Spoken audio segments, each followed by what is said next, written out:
목사가 된 게 이제 횟수로 12년이 됩니다. 그러니까 제가 아직 나이가 마흔이 되지 않았는데요. 근데 이제 목사가 된 횟수는 꽤나 깁니다. 그래서 좀 이제 어렸을 때 안수를 이제 특별한 상황이어서 받게 됐고, 그러니까 제가 기회 있을 때 한 번씩 말씀드렸지만 제가 26살 때 목사 안수를 받았거든요. 그러니까 26에 받았으니까 지금 뭐 인석이나 뭐 이 나이 때 영석이나 제가 그 나이 때 이제 목사가 된 건데, 지금 생각해 보면 참 제가 그때 뭘 알고 목사가 됐을까 이런 생각을 합니다. 그래서 26세 목사 안수를 받고 27에 이제 군에 입대를 해서 군목으로 이제 사역을 시작을 하게 되면서 작지만 한 교회를 이제 담당을 하게 됐습니다. 그래서 이제 뭐 작지만 한 교회를 담임을 하면서 목회를 하고 그렇게 시작한 지가 이제 벌써 12년이 돼 갑니다.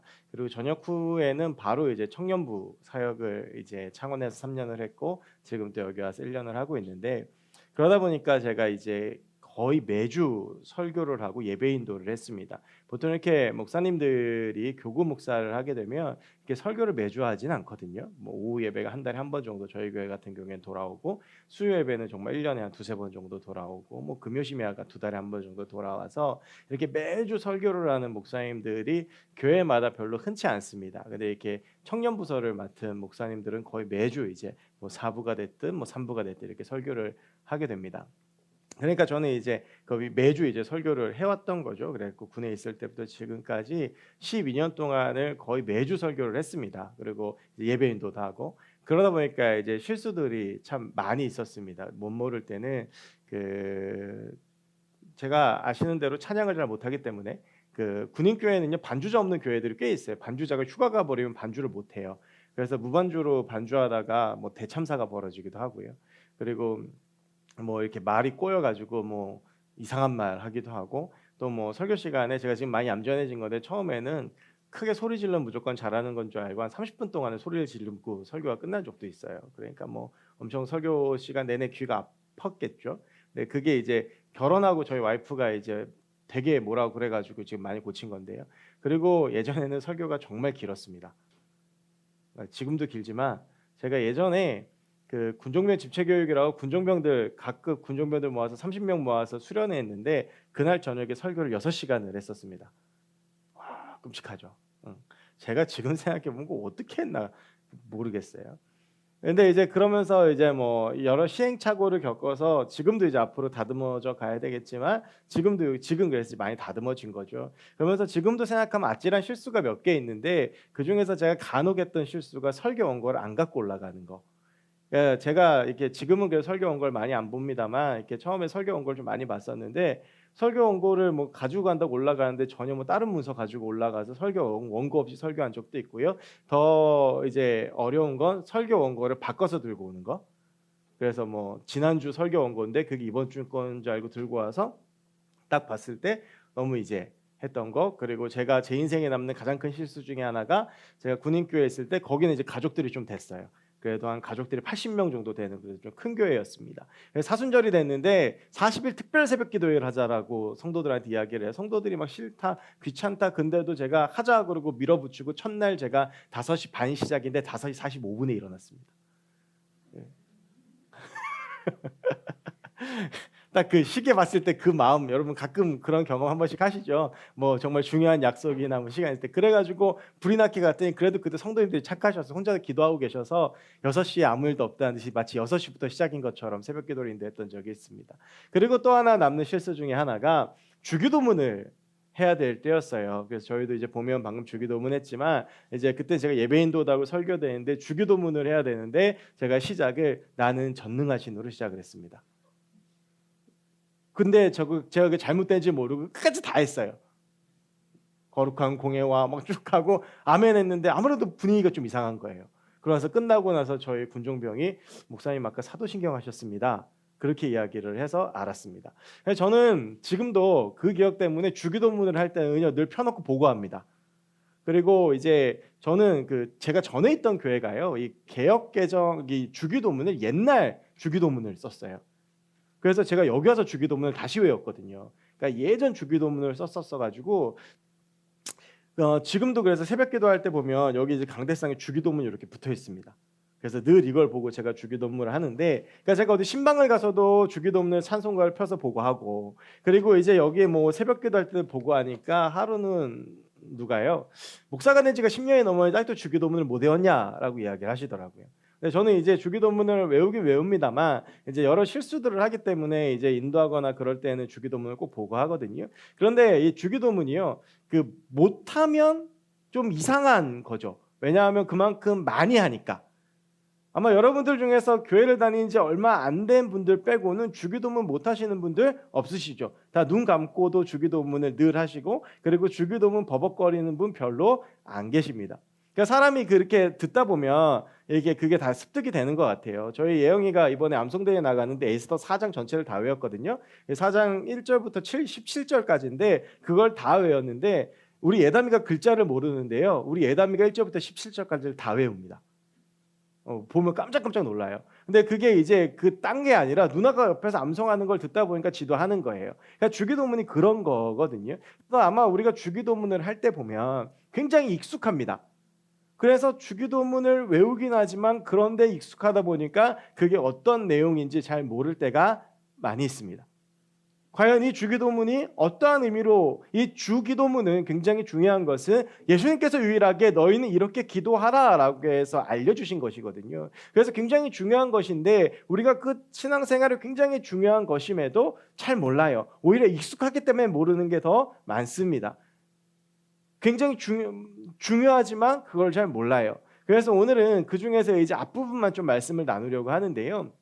오늘 마태복음 6장은 예수님께서 가르친 산상수훈의 중간에 있는 말씀입니다. 산상수훈이 마태복음 5장부터 7장까지인데요. 이제 5장에서 우리가 지난 3월달, 4월달에 나누었던 팔복에 대한 말씀이 쭉 나옵니다.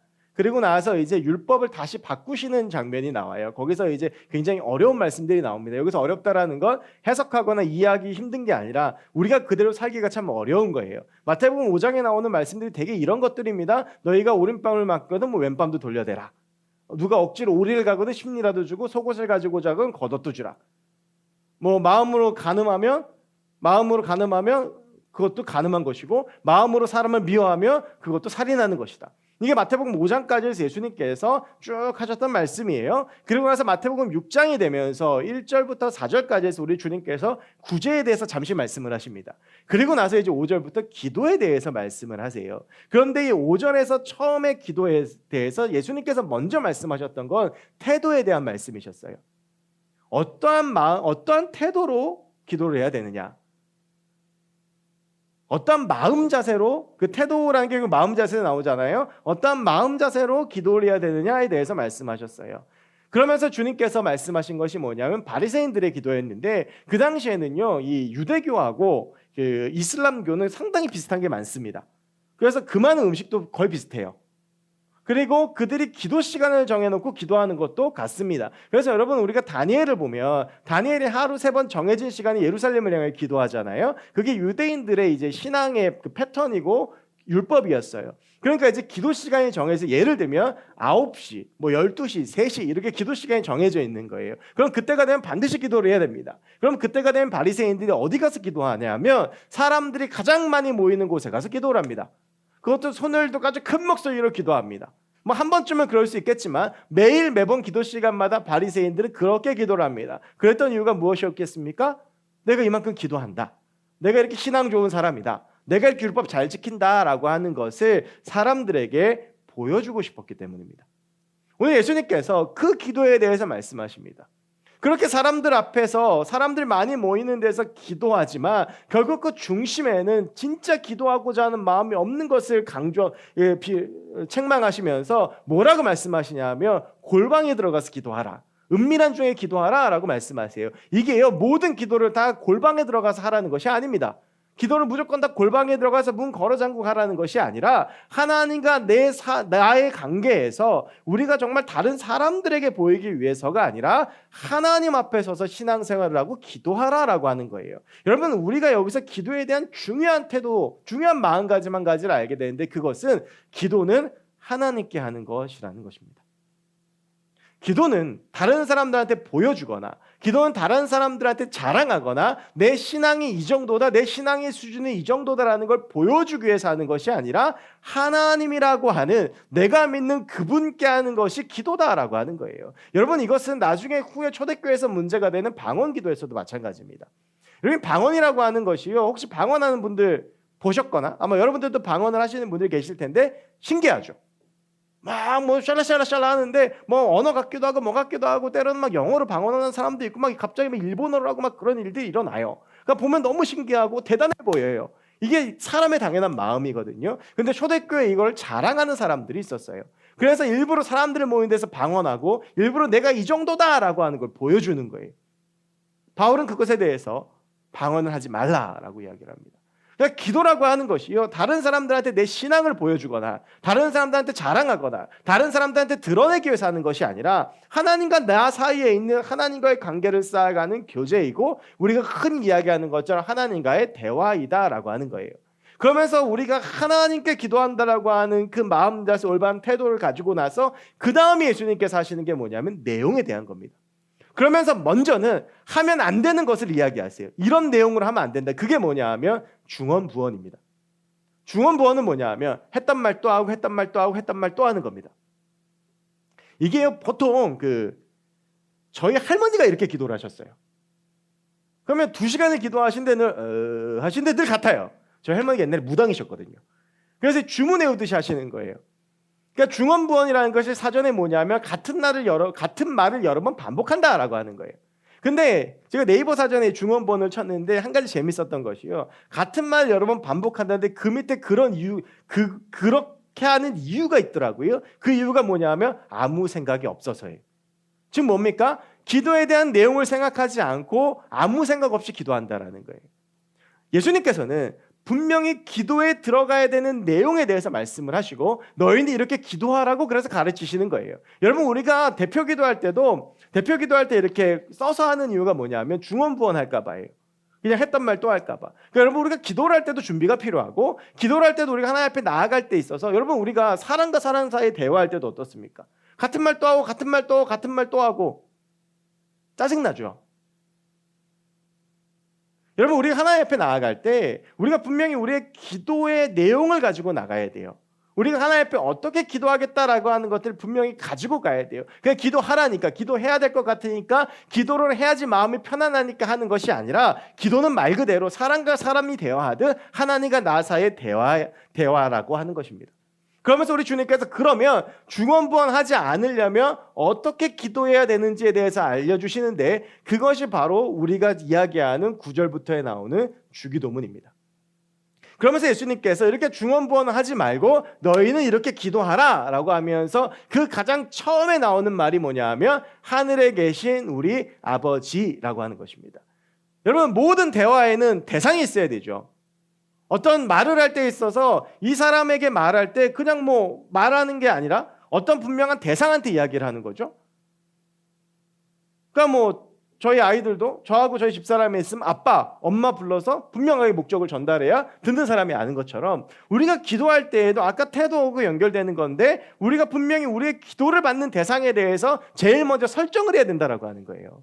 그러니까 우리가 누구한테 기도하는지가 먼저 우리 가운데 분명해져야 되는데 오늘 이 하늘에 계신 우리 아버지여라는 이 문장 속에 우리가 주목해야 되는 두 단어가 있습니다. 하나는 하늘이고 하나는 아버지입니다.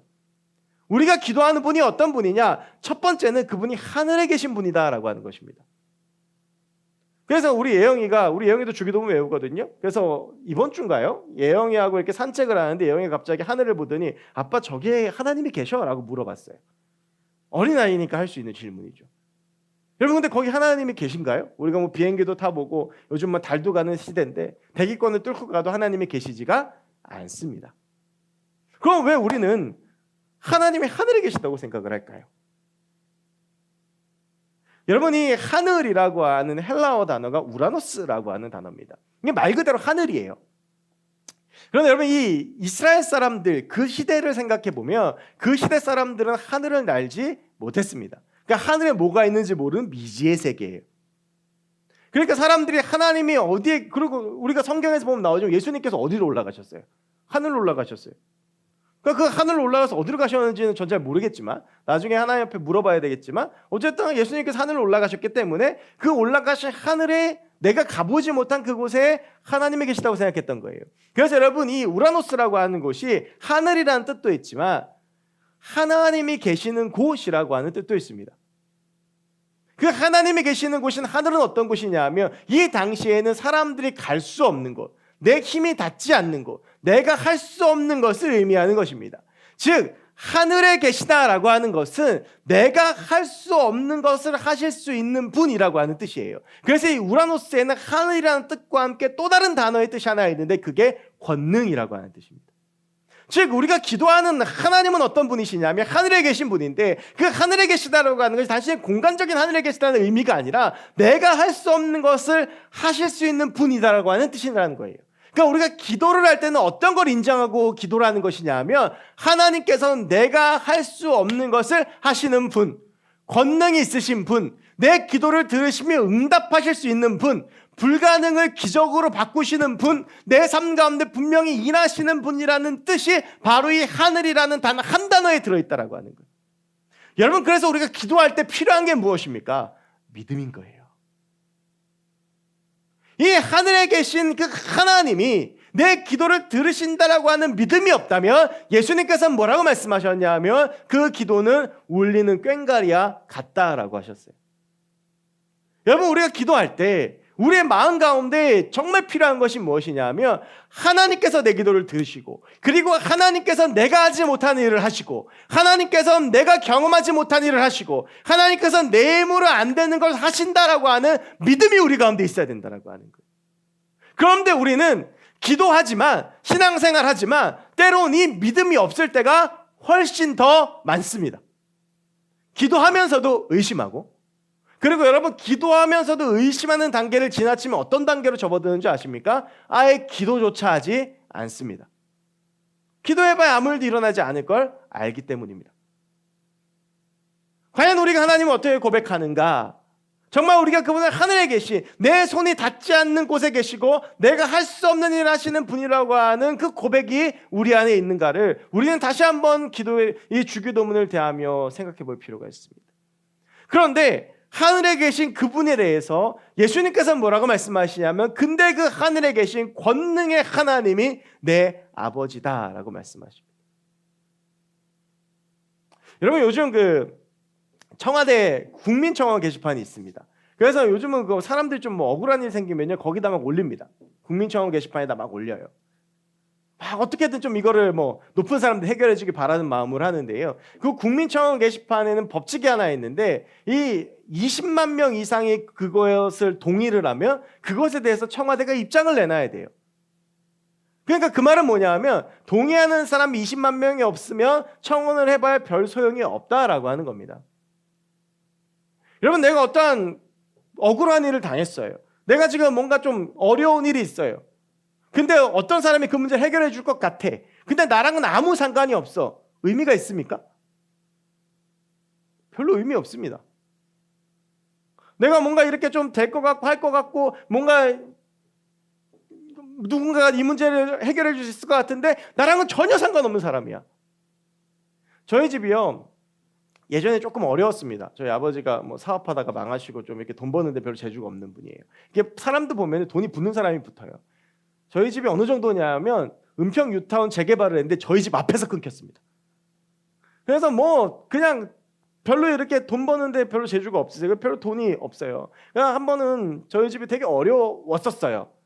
아버지랑 같이 이렇게 일하시고 하고 또 제가 이렇게 좀 어려웠는데 그러다가 이제 저희 큰 집에 가서 족보를 봤는데요.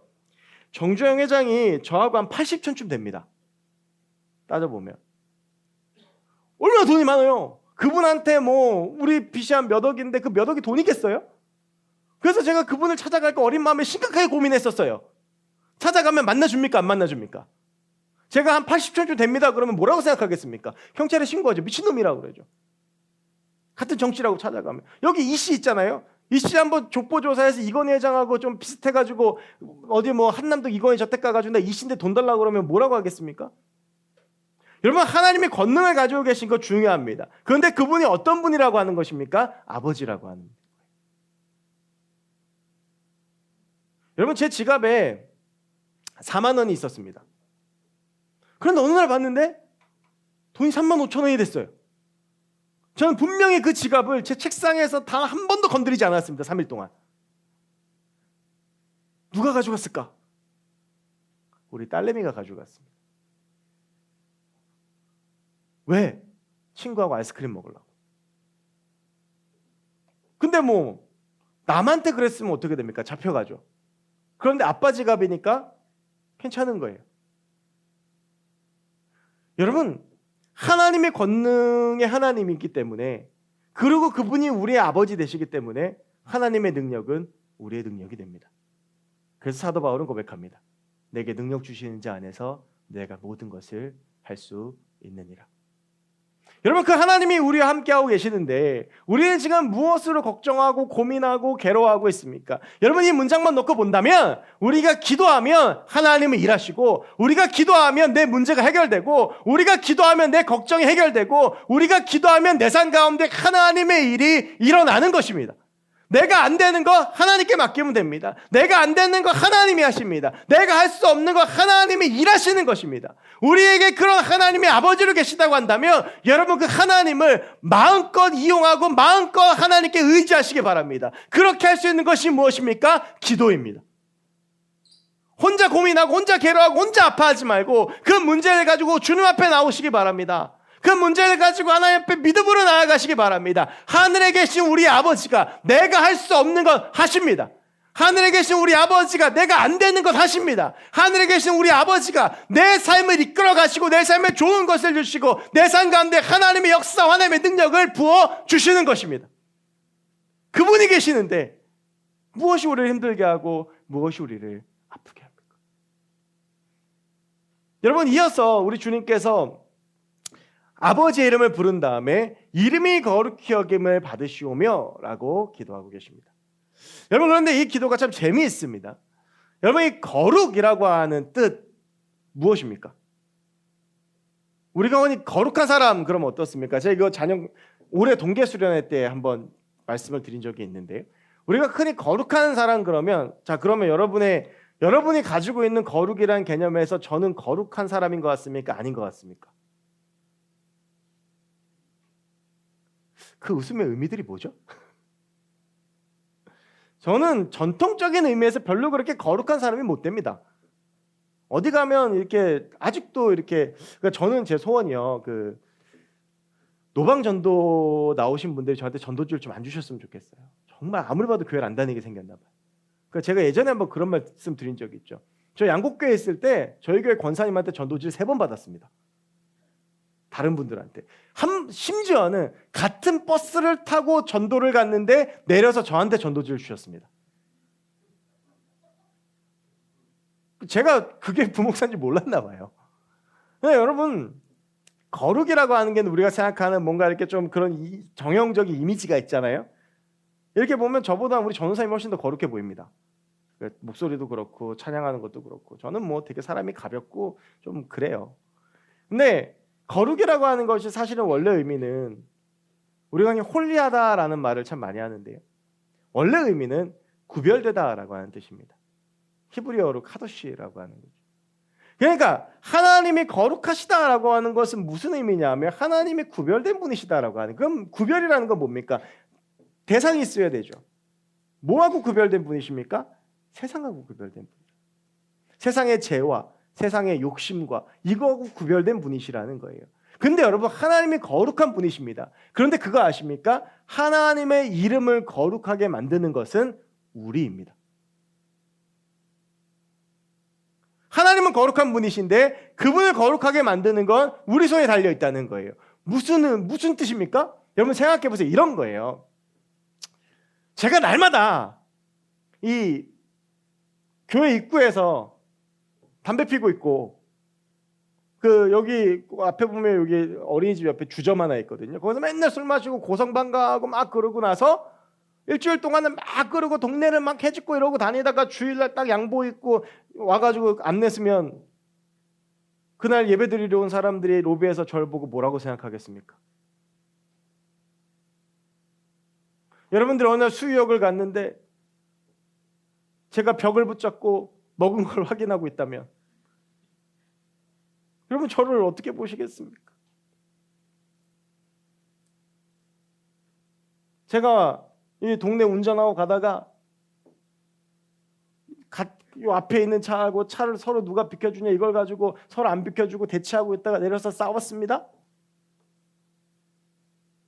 그리고 근데 지나가는 청년이 보고 목사님 뭐 하세요? 라고 했습니다. 그 반대편 운전자는 교회를 다니지 않습니다. 뭐라고 생각하겠습니까? 하나님이 거룩한 분이신 건 맞습니다. 그런데 하나님의 이름을 거룩하게 하는 것은 저와 여러분들입니다. 우리가 어떻게 살아가느냐, 우리가 어떠한 삶을 살아가느냐에 따라서 하나님은 거룩한 분이 될 수도 있고 하나님은 우스운 분이 될 수도 있습니다. 오늘날 교회와 그리스도인들이 실패하는 것이 여기에 있습니다. 교회가 능력을 잃어버리는 것이 여기에 있고 우리 때문에 하나님이 욕먹는 이유가 여기에 있습니다. 우리가 이 거룩함의 능력을 상실해 갑니다. 그러니까 하나님도 우리하고 똑같은 도매급으로 취급당하는 겁니다. 여러분 우리가 그리스도인입니까? 그럼 믿지 않는 사람들 우리를 보면서 뭘 보는지 아십니까? 우리를 마치 하나님처럼 생각을 합니다. 말은 안 해도. 그래서 내가 보여주는 삶, 내가 드러내는 삶을 통해서 사람들은 하나님에 대해서 판단하고 평가합니다. 제가 지금도 잊지 못하는 게 하나 있는데요. 저희 아버지가 인쇄를 하셨는데 저희 아버지 그 옆에 사무실에 굉장히 친한 그 사장님이 계셨어요. 근데 제가 그때 고등학생 때였던가 아마 대학생 때였던가 그때 아버지 회사를 한번 가서 그 사장님하고 이야기를 했는데 그 사장님이 열이 이렇게 받아갖고 오신 거예요. 열이 받아갖고 오셔서 뭐라 그러시냐면 사무실에 여직원이 하나 있는데 오늘까지 마감을 해야 되는데 교회 부흥회를 가야 된다고 그 일을 내팽개치고 교회를 갔다는 거예요. 그러면서 저희 아버지한테 달려오셔서 교회 안수 집사로서 어떻게 생각하냐고 물어보시는 거예요. 그 사람에게 있어서 하나님과 그리스도인들은 어떤 의미겠습니까, 여러분? 물론 본인이 부흥회 가서 은혜 받고 교회 나오는 거 중요합니다. 하지만 그 사람의 삶에 있어서 드러내는 영향력들이 과연 어떠한 것이겠냐라고 하는 것이죠. 여러분 우리는 그냥 사는 존재가 아닙니다. 우리의 삶을 통해서 하나님의 이름이 거룩하게 될 수도 있고 거룩하지 않게 될 수도 있습니다. 그래서 예수님은 뒤에 이렇게 기도하십니다. 나라가 임하오시며 이 나라에 빠져있는 게 뭐겠습니까? 하나님의 나라입니다. 우리가 어떻게 살아가는지에 따라서 하나님의 나라가 이 땅 가운데 임할 수 있다라고 하는 것입니다. 여러분 하나님의 나라, 즉 이 하나님의 나라를 한문으로 하면 뭡니까? 천국입니다. 우리가 천국에 대해서 하는 가장 큰 오해 중에 하나가 천국은 죽어서 가는 곳이다. 맞습니다. 우리가 죽게 되면 우리는 천국에 가게 되고 우리가 죽게 되면 그 영원한 천국에서 하나님을 예배하고 하나님과 함께 삽니다. 그런데 중요한 것은 오늘 예수님께서는 기도하실 때 그 나라가 임하게 해달라고 기도하셨다라고 하는 것입니다. 우리가 나라를 가기도 하지만 이 그 하나님의 나라가 우리 가운데에도 오기도 한다라고 하는 것입니다. 근데 그것이 누구에게 달려있느냐? 그 하나님의 이름을 거룩하게 하는 우리에게 달려있다라고 하는 것입니다. 여러분 나라를 규정하는 가장 중요한 것이 무엇입니까? 누가 통치하느냐입니다. 그 통치권이 누구에게 있느냐가 그 나라의 정체성과 그 나라의 경계를 결정합니다. 지금 일본과 한참 어려운데 그러니까 아베가 다스리니까 아베가 통치하니까 거기는 일본이고 섬이어도 거기는 일본이지 않습니까? 여기는 문재인 대통령이 통치하니까 대한민국인 겁니다. 여러분 필리핀에 7,000개의 섬이 있습니다. 그 섬에 가보면 자기 나라 대통령이 누구인지도 모르고 대통령이 바뀌는지 선거하는지도 모르는 사람들도 많다고 그럽니다. 그런데 그 나라가 필리핀인 이유는 뭔지 아십니까? 그 필리핀의 그 행정구역상 통치자가 두테르테이기 때문입니다. 하나님의 나라는 어떤 곳입니까? 하나님이 통치하는 곳입니다. 그럼 하나님의 통치는 어떻게 임합니까? 하나님의 사람인 우리를 통해서 임하는 것입니다. 우리가 직장에서 우리 가운데 임한 하나님의 통치를 가지고 하나님의 사람으로 살아가고 우리를 통해서 하나님이 거룩히 여겨지면 우리 직장이 하나님의 나라가 될 수 있는 것입니다. 우리가 가정에서 그렇게 살면 우리의 가정이 그렇게 되는 것입니다. 우리가 교회에서 이 교회를 하나님이 다스리시고 하나님이 통치하시고 우리가 하나님의 사람으로 살아간다면 우리 공동체가 하나님의 나라가 되는 것입니다. 그래서 예수님은 당신의 나라가 임하게 해달라고 기도하고 있는 것입니다. 그러면서 그 나라는 어떤 곳이냐? 뜻이 하늘에서 이루어진 것 같이 땅에서도 이루어지는 곳이라는 것입니다. 여러분 뜻이 하늘에서 이루어진다라는 것이 무엇일까요? 그 모형을 제가 묵상하다가 찾은 것 중에 하나가 바로 에덴 동산입니다. 여러분, 제가 들어오기 전에 에덴 동산은요, 하나님께서 만드신 완전한 세상이었습니다. 하나님이 자기의 생각과 자기의 계획과 자기의 뜻대로 만드신 곳이 에덴 동산이었어요. 여러분, 근데 그 에덴 동산의 특징이 몇 가지가 있습니다. 서로 그러니까 서로의 경계가 없습니다. 그러니까 어때요? 부끄러운 줄 모르니까 남자 여자가 벗고 있어도 이게 부끄럽다는 생각을 못 해요. 근데 죄가 들어오니까 제일 먼저 한 게 뭡니까? 나뭇잎으로 몸을 가리는 거예요. 경계가 생긴 겁니다. 구별이 생기기 시작하는 사람들끼리. 제가 좋아했던 어린이 찬양 중에 사자들이 어린 양과 뛰놀고 사막에 샘이 넘쳐흐리라, 이런 어린이 찬양이 있습니다. 그 후렴이 뭡니까? 사자들이 어린 양과 뛰놀고 어린이도 함께 뒹구는. 여러분, 그게 에덴 동산이었어요. 에덴 동산을 쭉 만드시면서 하나님께서 날마다 하셨던 말씀이 뭡니까? 보시기에 좋았더라, 보시기에 좋았더라, 보시기에 좋았더라. 사람을 만드시고 나서 보시기에 참 좋았더라. 아픔도 없고 슬픔도 없고 죽음도 없는 곳이 에덴 동산이었어요.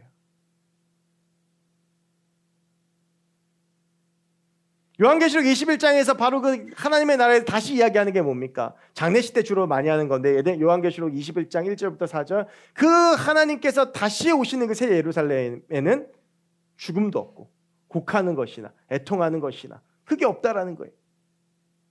여러분, 뜻이 하늘에서 이루어졌다라는 거 그건데, 그게 어디에도 이루어져야 되는 거예요. 땅에서도 이루어져야 된다라는 거예요. 땅에서도 이루어지는 건 뭡니까? 서로 하나 되는 거, 분열 없는 거. 여러분, 그래서 교회는요, 분열되고 나눠지면 안 돼요. 교회가 서로 다투면 안 돼요. 교회는 하나 되는 곳이 교회예요. 우리가 살아가는 이 땅 가운데에서 아프고 질병 가운데 있고 가난하고 고통받는 거 없어야 돼요. 그런데 여러분, 우리가 인간의 육신을 갖고 있기 때문에 완전히 하나님 나라가 임하기 전까지는, 예수님께서 다시 오시기 전까지는 우리는 여전히 질병 속에서 고통 속에서 살아갈 수밖에 없어요. 그렇다면 뜻이 하늘에서 이루어지는 게 이루어진 것처럼 땅에서도 이루어져야 된다는 건 어떤 의미겠습니까? 가난한 사람들, 질병에 있는 사람들, 고통받고 있는 사람들, 아픈 사람들, 그 사람들에게 하나님의 사람들이 나아가야 된다는 것. 우리가 하나님의 나라를 만들어 가야 된다는 것입니다. 예수님께서 이 땅에서 3년 동안 많은 사역을 하셨습니다. 그런데 예수님께서 했던 그 많은 사역 중에서 그 사역을 세 가지로 줄이자면 마태복음 4장 23절인데요.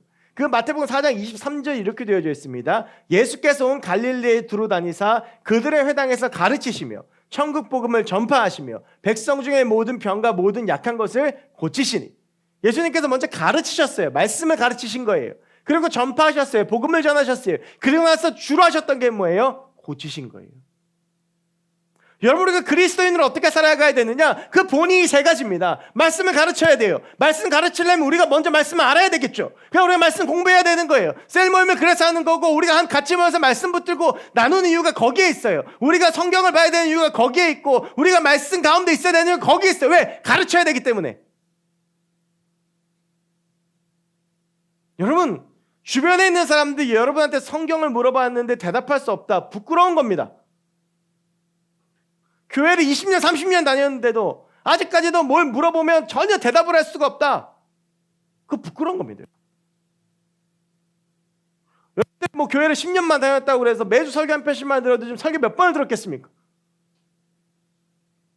근데 더 안타까운 건 뭐냐면, 그래서 가르칠 게 없다라고 말해요. 아는 게 없다라고 말해요. 부족하다고 말해요. 그래서요, 가르치려고 해요. 야, 말씀 배우자, 모여라. 안 와요.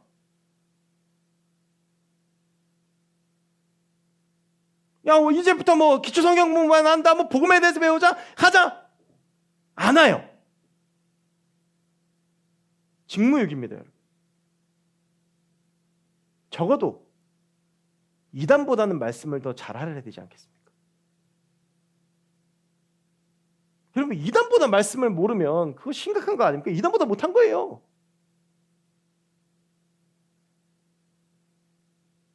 두 번째가 전파하는 겁니다.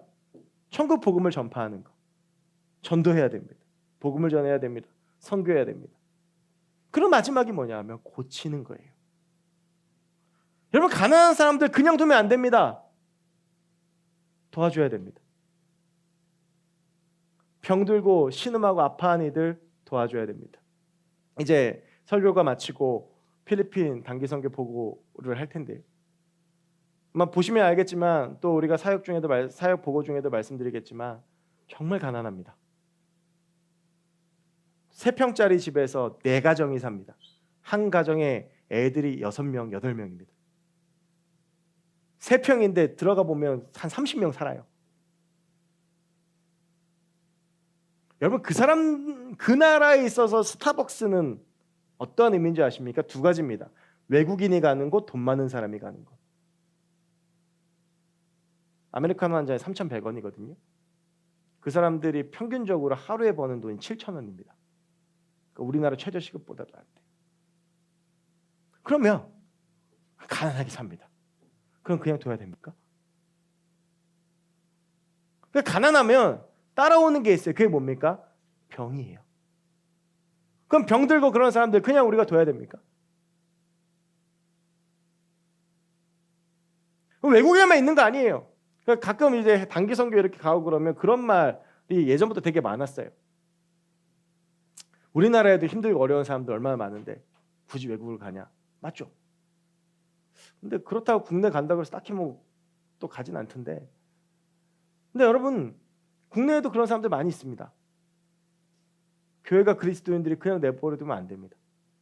하나님의 나라는 어떤 곳입니까? 가르치고 전파하는 데서 끝나는 게 아니라 고쳐야 되는 것입니다. 특별히 우리가 이번에 여름에 가려고 하는 곡성이요. 제가 몇 번 말씀드렸죠. 1년 평균 연봉이 300만 원입니다.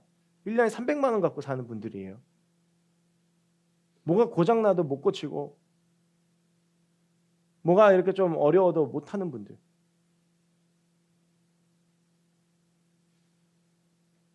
물론 힘들죠.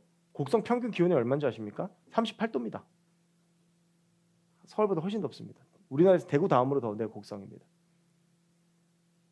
근데도 왜 가야 되느냐?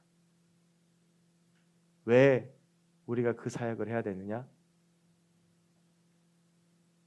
당신의 나라가 임하소서. 바로 이 기도 때문입니다.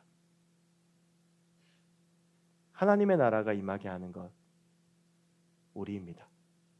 하나님의 이름을 거룩하게 하는 것 우리입니다. 잘 먹고 잘 살 수 있습니다. 내 마음대로 살 수 있습니다. 여러분, 근데 이스라엘에요, 희년이라고 하는 제도가 있었습니다. 이 희년이 뭐냐 하면 50년마다 한 번씩 와요. 근데 이 희년이 돌아오게 되면 땅값도 쉬고요, 농사도 쉬어서 이 땅도 쉬게 합니다. 그리고 빚도 탕감해주고, 뭐 내 소유를 팔아서 가난한 사람들에게 나눠줍니다. 내 것을 손해보고 희생하더라도 서로 사랑 회복하도록 하나님께서 제정하신 것이 희년이었습니다. 의지적으로 그렇게 한 거예요. 내가 손해보더라도 내려놓는 거예요. 여러분, 그리스도인은요, 손해봐야 되는 사람들입니다.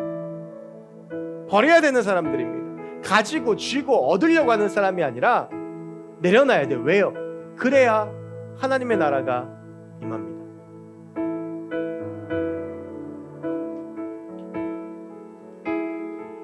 여러분, 연애 해보셨죠? 연애하고 이제 이제 저는 결혼에 살고 그러면 싸움이 필연적입니다. 근데 여러분, 어느 순간부터가 안 싸우게 되는 순간이 있어요. 언제 안 싸우게 되는지 아십니까? 포기하면 돼요. 그냥 내 생각, 내 마음, 내 자아 포기하면 그때부터 별로 싸울 일이 없습니다. 여러분, 우리가 쥐고 있고 우리가 붙잡고 있는 거 포기할 때 그곳에 바로 하나님 나라가 임하는 것입니다. 오늘 예수님께서 주기도문을 가르쳐 주시면서, 주기도문이 크게 2부분인데 하나는 하나님과의 관계, 2번째가 사람과의 관계입니다. 오늘 9절 10절이 하나님과의 관계였는데, 하나님의 권능에 대해서 고백하면서도 예수님께서 말씀하시는 건 뭐냐 하면 이 땅 가운데 하나님 나라가 임하는 것, 그리고 그것을 우리가 해야 된다라고 하는 것입니다. 그리고 우리가 기도했기 때문에, 우리가 그렇게 살기를 결단하고 우리가 그렇게 살아가면 힘은 하나님이 주십니다. 여러분, 저는 우리 새청이 하나님의 나라가 됐으면 좋겠습니다. 우리 새청의 청년들이 있는 가정이 하나님의 나라가 됐으면 좋겠습니다. 여러분들이 속해 있는 직장과 학교 모든 공동체가 하나님의 나라가 됐으면 좋겠습니다. 그리고 우리가 그 하나님의 나라를 세워가고 전파하는 하나님의 사람들이 되었으면 좋겠습니다. 그냥 사는 사람들이 아니라 그냥 내 배를 위해서, 내 만족을 위해서, 내 육신을 위해서, 내 가족과 그냥 내 삶의 욕심을 위해 사는 것이 아니라 하나님을 위해서, 하나님의 나라를 위해서 사는 사람들이 되었으면 좋겠습니다. 가르치고 전파하고 고치는 예수의 삶이 우리의 삶이 되었으면 좋겠습니다. 여러분, 그렇게 사는 우리가 되기를 원합니다. 우리 시간 같이 함께 결단하는 마음으로, 하나님 나라 임하는 그 마음으로 주의 나라가 임할 때 같이 함께 찬양하겠습니다.